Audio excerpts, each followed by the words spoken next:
Agora, nós vamos começar a falar sobre as organelas citoplasmáticas. E a organela de hoje recebeu uma aula exclusiva só para ela. Quem será? Só pode ser a mitocôndria.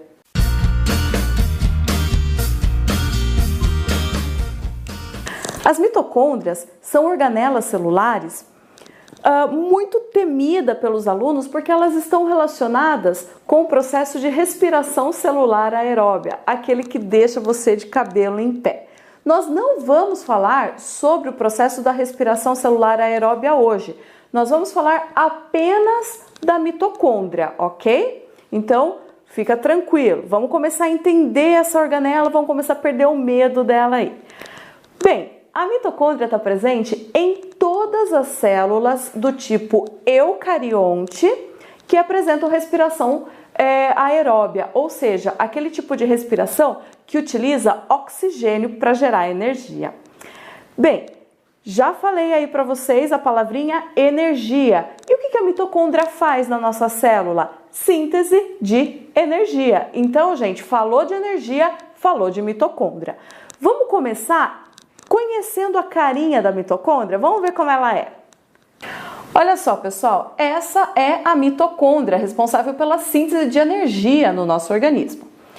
Bom, vamos conhecer a estrutura. As mitocôndrias, elas têm esse formato oval, ok? E elas são formadas por duas membranas. Vocês estão vendo aqui? Olha só, são duas membranas e tem um espaço entre elas aqui.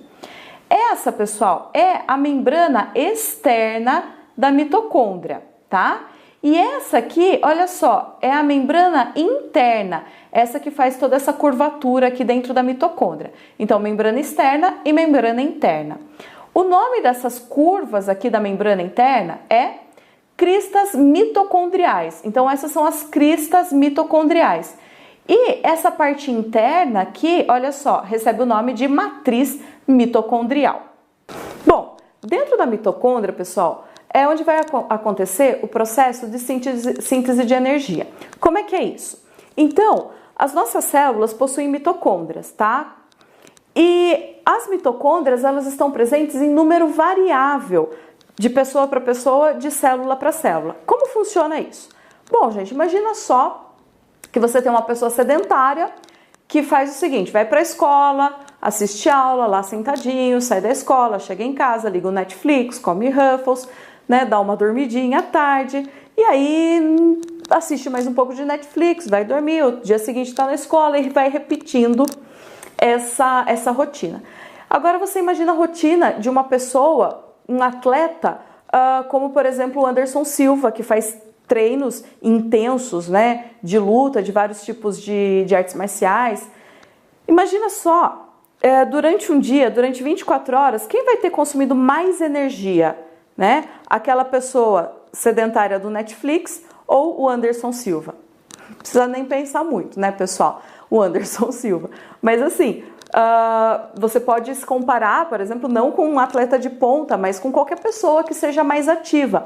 Se a pessoa é mais ativa, se ela está fazendo atividade física, se ela está em movimento, ela vai consumir mais energia do que uma pessoa sedentária. Portanto, essa pessoa vai ter mais mitocôndrias do que a pessoa mais sedentária. Por quê? Porque ela precisa consumir mais energia. E o número de mitocôndrias também varia de célula para célula. Por exemplo, uma célula epitelial que tem a função de revestir o nosso organismo vai ter menos mitocôndrias do que uma célula muscular, por exemplo, tá? Então, células musculares consomem muita energia, portanto, elas vão ter mais mitocôndrias. Células nervosas e células hepáticas também consomem muita energia. Essas são as três células que mais consomem energia no nosso organismo: as células nervosas, as células hepáticas e as células musculares, ok? Se a pessoa que é sedentária resolve que ela não vai mais assistir Netflix, sei lá, 8 horas por dia, vai assistir apenas 4 e vai começar a fazer atividade física, o número de mitocôndrias no organismo dessa pessoa também vai aumentar. Por quê? Porque vai haver um aumento no consumo de energia, ok? Bom, então dentro da mitocôndria vai acontecer a síntese de energia, a quebra da glicose, tá? Vamos ver como é esse processo rapidinho, mas a gente vai ter uma aula especial só para isso, tá? Vamos ver. Como eu já falei, a função da mitocôndria é a síntese de energia. E esse processo de síntese de energia acontece naquilo que a gente chama de respiração celular aeróbia, tá? Então, a respiração celular aeróbia é um ciclo intracelular, um ciclo que vai acontecer dentro da nossa célula. Como que é esse processo? Esse processo é dividido em 3 etapas. A glicólise, ou quebra da glicose, vai acontecer ainda no citoplasma, tá? A glicose é quebrada em moléculas de ácido pirúvico ou piruvato. Esse piruvato é que vai entrar na mitocôndria. Então, a etapa chamada de ciclo de Krebs acontece na mitocôndria, mais exatamente na matriz mitocondrial. E o processo chamado cadeia respiratória também vai acontecer na mitocôndria, mais especificamente nas cristas mitocondriais. Então, a respiração celular aeróbia é dividida em glicólise, ciclo de Krebs e cadeia respiratória. Mas apenas o ciclo de Krebs e a cadeia respiratória é que ocorrem dentro da mitocôndria. Como eu falei para vocês, né, há um número variável de mitocôndrias de acordo com a necessidade energética da célula e do indivíduo. Uma outra característica interessante sobre as mitocôndrias é que elas possuem DNA próprio. Então, elas têm material genético próprio independente do núcleo da célula. Além disso, a membrana, aquelas 2 membranas das mitocôndrias que eu mostrei para vocês, a membrana externa e a membrana interna, elas têm composição química diferente da membrana plasmática. O fato das mitocôndrias possuírem DNA próprio e membrana com composição química diferente da membrana plasmática fez com que os cientistas acreditassem que as mitocôndrias, elas seriam células, né, vamos dizer assim, muito simples, que acabaram se alojando dentro de uma estrutura mais complexa, de uma célula mais complexa, e aí começou a haver uma troca. Aquela célula ia fornecendo o oxigênio, a glicose, a mitocôndria ia fazendo a síntese energética e fornecendo energética para aquela célula. O nome dessa teoria é teoria endossimbiótica. Vamos ver como é esse processo. Então, a teoria endossimbiótica é a teoria que afirma que as mitocôndrias, elas seriam células, estruturas muito simples que se agruparam numa célula mais complexa. Então, a gente teria aqui, né, uma célula ancestral, né? E a membrana dessa célula começou a formar, olha só, invaginações, reentrâncias aqui, que foram dando origem às organelas membranosas, como o retículo endoplasmático, né? Complexo golgiense, a carioteca que envolve o núcleo. Todas essas estruturas, pessoal, têm uma composição química muito semelhante. E aí, eis que surge, né? Olha só, inclusão de procariontes heterótrofos ancestrais, estruturas bem simples que foram se alojando dentro da célula, tá? E aí a explicação disso, né, essa teoria surge, por quê? Porque a mitocôndria vai ter DNA próprio e a membrana dela é diferente das outras membranas presentes aqui na célula, tá?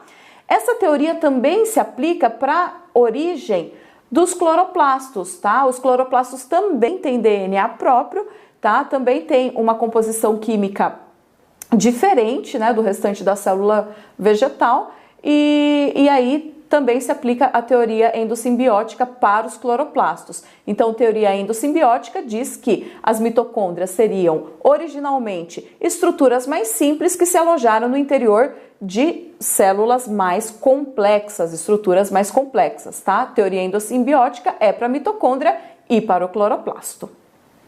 Gente, informação super importante sobre a mitocôndria.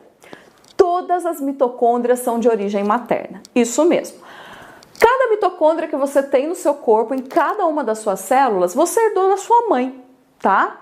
Por que isso? Gente, quando acontece a fecundação, né, o espermatozoide, ele não entra totalmente no ovócito secundário. Lembra que antes da fecundação é o ovócito secundário, o óvulo é só depois que fecundou. E aí, a parte mais longa, né, o flagelo, a peça intermediária do espermatozoide ficam para fora do ovócito secundário, tá? Ok, mas o que isso tem a ver? Gente, quando acontece o processo de formação do espermatozoide, tá? O núcleo vai ficar mais próximo da ponta do espermatozoide e as mitocôndrias elas migram para perto do flagelo do espermatozoide. Para quê? Para fornecer energia para o batimento do flagelo e ele poder se mover, né? E aí, quando o espermatozoide fecunda esse ovócito secundário, as mitocôndrias que estão perto do flagelo não entram no ovócito secundário. Então, as mitocôndrias do pai da pessoa não entram no ovócito. E aí, todas as mitocôndrias que você tem são de origem materna, tá? Então, por exemplo, as suas mitocôndrias são geneticamente idênticas à mitocôndria da sua mãe. E é geneticamente idêntico às mitocôndrias da sua avó materna, tá? Então, por exemplo, se a sua mãe tem uma irmã, a mitocôndria dessa sua tia são idênticas às suas mitocôndrias. E todos os seus primos, filhos, né, dessa sua tia, têm a mesma mitocôndria, tem a mitocôndria com o mesmo material genético que você, certo? Então as mitocôndrias são de origem materna. Se você é uma garota que está assistindo esse vídeo, os seus filhos terão as suas mitocôndrias. Se você é um garoto que está assistindo esse vídeo, você herdou as mitocôndrias da sua mãe e você não vai passar suas mitocôndrias para ninguém. Sinto muito em informar, certo?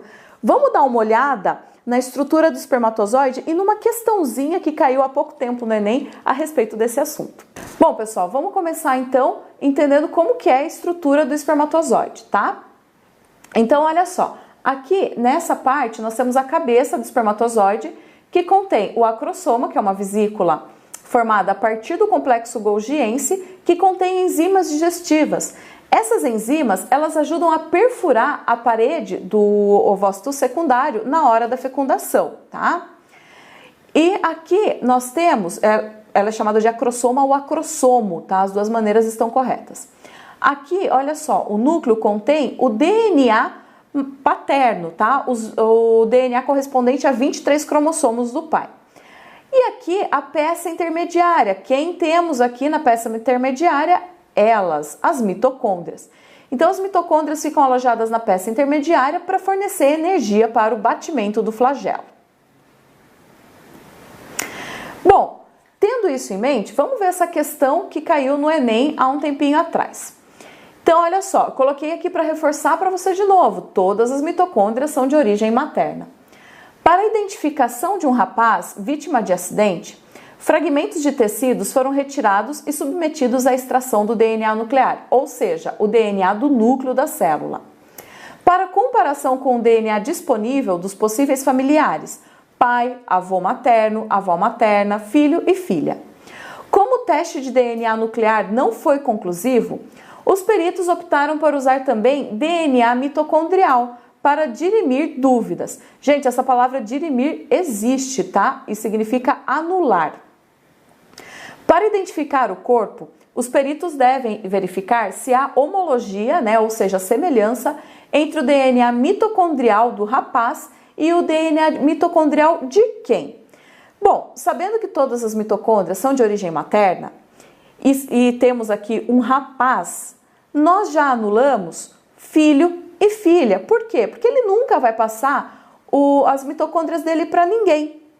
Aí, olha só, alternativa A, a gente tem lá pai. Não, ele não herdou essas mitocôndrias do pai. Então, não adianta comparar a mitocôndria dele com o do pai, porque vai ser diferente. Como eu já falei, filho e filha também não, porque todas as mitocôndrias são de origem materna. Então, ele não transmite as mitocôndrias dele para o filho e para a filha. Olha só aqui a letra D, avó materna. Essa é a alternativa correta, tá? Avó materna, por quê? Porque a avó materna passou as suas mitocôndrias para a mãe do rapaz e a mãe do rapaz, por sua vez, passa suas mitocôndrias para o rapaz. E avô materno também não está correto, por quê?